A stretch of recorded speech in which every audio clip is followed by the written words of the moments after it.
Olá, companheiros, amigos, shalom, shalom. Um abraço a todos vocês, espero que esteja tudo bem com todos, que o Eterno venha vos abençoar. Bom, tive uma visão, um sonho muito revelador hoje. Esse sonho me impactou pelo conteúdo do sonho. E eu vou estar narrando aqui. Eu via uma igreja e um determinado pastor. Eu vi quem era o pastor. E não vou dizer qual é a igreja nem o nome do pastor. Mas afim eu quero dizer o que eu vi no sonho. E quando eu estava dentro, eu estava dentro da nave daquela igreja, uma igreja enorme no Brasil, muito grande. E eu via um casal, um homem tendo relação com uma mulher dentro do culto. E o chocante da visão, que eu via o pastor de frente à nave da igreja, conversando com outro, e eles diziam: a igreja tem que ver isso, ver o ato. Era como dava para ver o ato sexual. E a visão enfatizava o ato sexual. Isso foi muito forte. E eu vi claramente aquele homem tendo relação com aquela mulher dentro da igreja. Bom, por que a imagem me choca? Porque o Eterno está trazendo ali uma informação.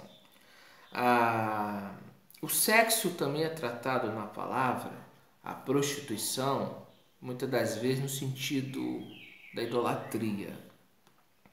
E ali ver,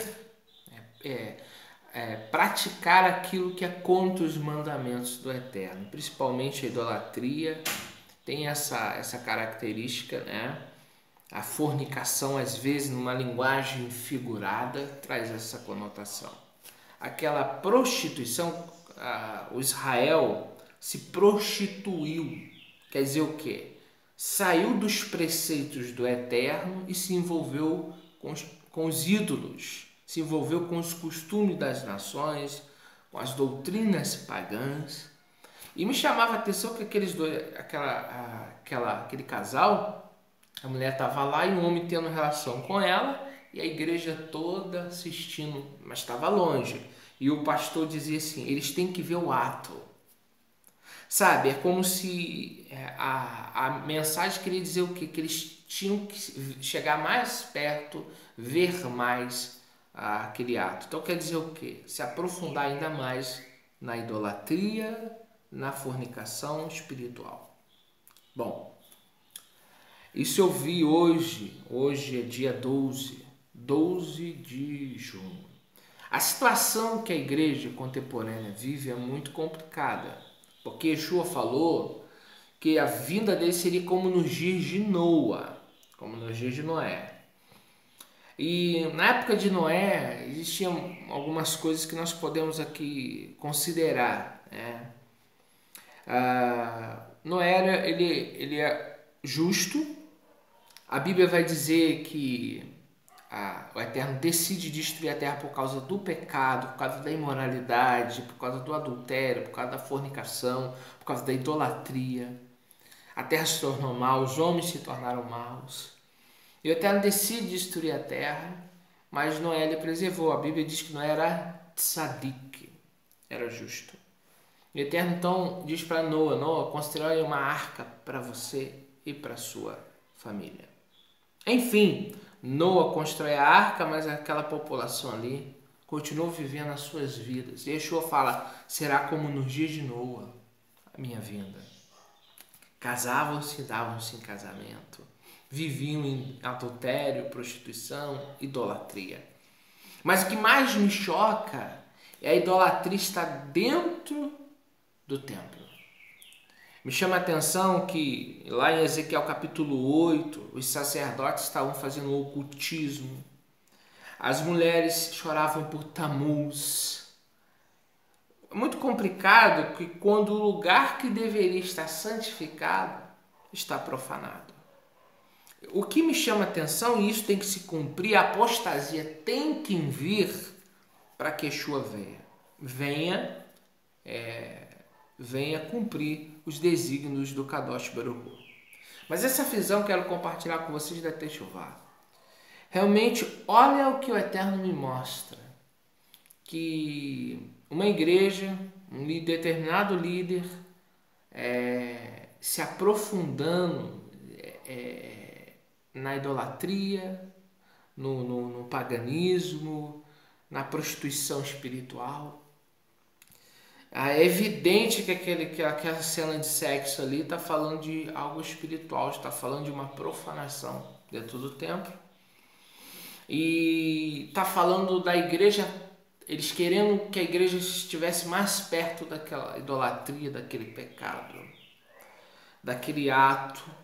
Não que o sexo seja errado, mas sexo no casamento não é errado, mas dentro de uma igreja aquilo está trazendo uma linguagem figurativa de como está a liderança, né? Não generalizando, mas nesse ponto o Eterno me mostrou especificamente esse pastor.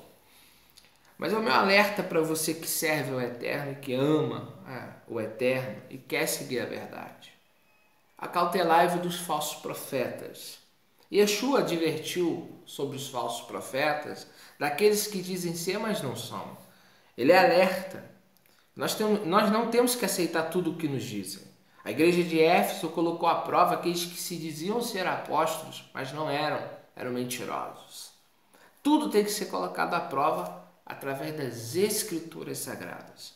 O verdadeiro profeta é aquele que ensina o caminho estreito, a porta estreita, ensina os preceitos de Hashem, do soberano.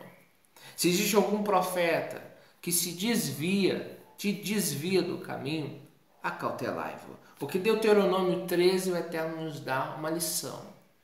Pode vir profetas fazendo sinais, mas se eles forem te desviar dos meus mandamentos, não sigam. Não sigam, porque ele já nos advertiu. O falso profeta leva o povo a se desviar dos mandamentos de Hashem, do soberano, do Criador dos céus e da terra. Se algum profeta está profetizando e te dizendo que você não tem que cumprir o mandamento, que não precisa ser assim, estamos no tempo da graça, e a graça agora te dá liberdade para fazer o que você quiser.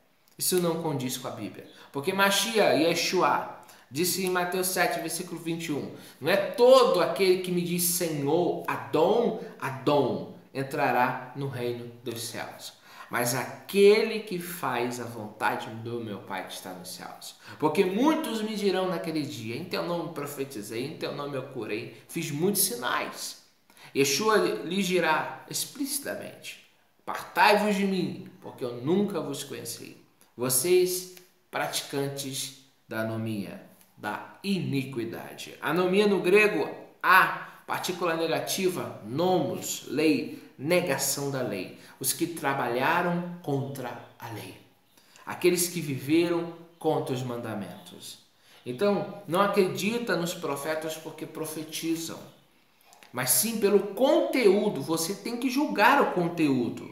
Você não pode aceitar tudo que eu digo ou que qualquer pessoa fala. Tem que estar de acordo com as escrituras. Porque o Eterno não fica desfalando o que ele falou. Lá em Malaquias ele diz, minha forma de julgar, eu não mudo.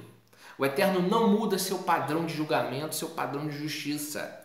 Se os homens estão dizendo que ele mudou, é os homens que estão dizendo. Ele não, ele continua o mesmo. Tá bom? Que o Eterno vos abençoe, que esta visão desperte o seu povo. Cuidado com o que você ouve, com o que você está aderindo, sabe? Os caminhos que você está andando, as liturgias que você está seguindo. Ah, mas aquele pastor é muito conhecido, ele fala em língua, ele pula, ele faz sinais. Sinais não é evidência que ele está no caminho. Se fosse, Yeshua não diria que muitos fizeram sinais e foram para o inferno. Irão para o inferno, ou vão para o inferno. Por quê? Fizeram sinais e maravilhas, mas não pregaram a verdade. O que diz que um homem é do Eterno é o conteúdo da sua mensagem, não os sinais que ele faz. Porque as religiões podem fazer sinais, Em vários tipos de crenças podem fazer sinais. E sinais não é evidência que essa pessoa está com o Eterno. Não é. É o expulso demônio. Os judeus também expulsavam. Salomão também fazia. Salomão se tornou um bruxo, usava um anel, sabe? Então nós precisamos entender que sinais não é evidência, mas sim o que você fala. Está de acordo com a palavra? Está de acordo com o que o Eterno disse ao seu povo? Leia Deuteronômio 13 e tu vai entender qual é a função do verdadeiro profeta e do falso profeta. O falso profeta não te estimula a viver os mandamentos, tá? Te estimula a não vivê-los. E o verdadeiro profeta te chama. Qual é o Jeremias? Vamos lá. Jeremias convidando o povo ao arrependimento. Vem para o Eterno. Volta, Israel. O falso profeta diz, não tem nada a ver não. Tudo paz e amor. Podemos viver à vontade. Deus nem liga mais para o que a gente está fazendo. Ele concordou. Ele aceita o meu pecado. Essa é a voz do falso profeta. Acautelai-vos. E você, crente, você que quer a verdade, busca o Eterno de todo o teu coração, de toda a tua alma. Ele se deixará achar. Esse foi o conselho do homem segundo o coração de Deus para o seu filho Salomão. Davi disse para Salomão, Salomão, busque o Elohim de seu pai, de todo o seu coração. Ele se deixará achar. Que essa mensagem entre no teu coração. Cuidado. Yeshua falou no Apocalipse que não concorda, e não concordava, e não concordará com quem come comida sacrificada a ídolos. Não ande na roda dos escarnecedores. Não fique no meio da idolatria. Fuja da idolatria. Disse João na sua carta, na sua epístola, filhinhos, fugi da idolatria. Fuja de qualquer tipo de conteúdo que há idolatria. Não sirva nem sequer 1% a idolatria. Não ajude a idolatria. Não dê ênfase à idolatria. Se afaste da idolatria. Busque o Eterno. Só Ele é digno de culto. Só Ele pode receber o culto. Só Ele pode ser enfatizado como único Elohim. Ele, apenas Ele, em nome de Yeshua. Que o Eterno vos abençoe. Felipe Cunha, meu alerta ao povo do Eterno. Cuidado, acautelai-vos, fugi da idolatria, fugi do pecado, afastai-vos do que é errado. Venha para o Eterno. Amém? Que o Eterno nos abençoe. Dá um joinha, compartilhe o vídeo. Que o Eterno nos abençoe. Em nome de Yeshua.